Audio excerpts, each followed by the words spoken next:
নির্বাচন কমিশনের ব্যাপারে তারা যে হার্ডলাইনে গিয়েছে এটা আমার কাছে একটু প্রি ম্যাচিউর মনে হচ্ছে, কারণ নির্বাচন কমিশনকে পরীক্ষা করার মতো এখনো কিন্তু আমাদের কাছে খুব বেশি এলিমেন্টস আমাদের কাছে আসে নাই।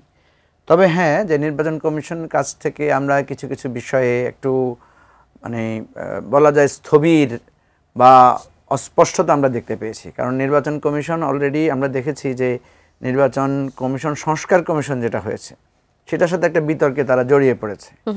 এরপরে ভোটার অন্তর্ভুক্তি করার সময়ও আমরা যে ধরনের ব্যাপক প্রচারণা বা অংশগ্রহণমূলক দেখেছিলাম সেখানেও আমরা এক ধরনের দুর্বলতা দেখতে পেয়েছি। তো এই জায়গা থেকে নির্বাচন কমিশনকে মানে আমরা যেভাবে আরও বেশি সক্রিয়, আরও বেশি গতিশীল, আরও বেশি বলা যায় যে গ্রহণযোগ্যতার জায়গায় আরও ডাইনামিক জায়গায় থাকার কথা, সেখানে একটা ঘাটতি আছে। কিন্তু নির্বাচন কমিশন আপনার পক্ষপাতদুষ্ট কিনা, নির্বাচন কমিশন কোনো কিছু তার আস্থা হারিয়েছে কিনা, এখন পর্যন্ত আমি মনে করি না যে এই ধরনের কোনো পরীক্ষার সম্মুখীন নির্বাচন কমিশন হয়েছে।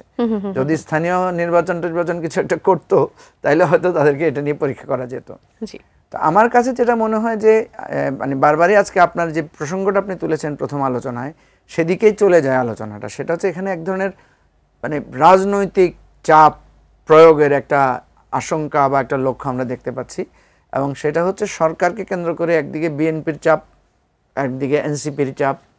তো এই জায়গাগুলো এর মধ্যে আপনি দেখেন আজকে কিন্তু ঢাকা শহরে আমরা যদি দেখি ৩-৪টা বড় আন্দোলন হয়েছে। একটা তো ইশরাক হোসেনের শপথের একটা আন্দোলন, একটা দেখলাম আমরা এনবিআর কিন্তু একটা বড় ধরনের আন্দোলন চলছে, এনবিআর সংস্কারের বা এনবিআরকে আলাদা করার, দুই ভাগ করার যেটার বিরুদ্ধে তারা দাঁড়িয়েছে, এবং এনবিআর চেয়ারম্যানের প্রতি লাগাতার অসহযোগিতার একটা ঘোষণা তারা দিয়েছে।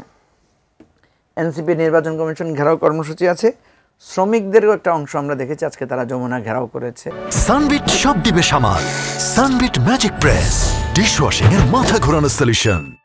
অর্থাৎ বলা যায় যে ঢাকা শহর কিন্তু আজকেও প্রায় অলমোস্ট অচল ছিল।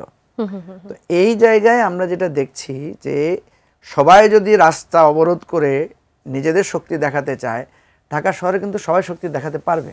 আপনি দেখেন একটা জগন্নাথ কলেজ, ওর একাই ছাত্র আছে 15-20 হাজারের মতো। ঢাকা কলেজ, সিটি কলেজ যদি রাস্তায় নামে, সেদিন দেখা যায় যে আপনার একটা অংশ বন্ধ।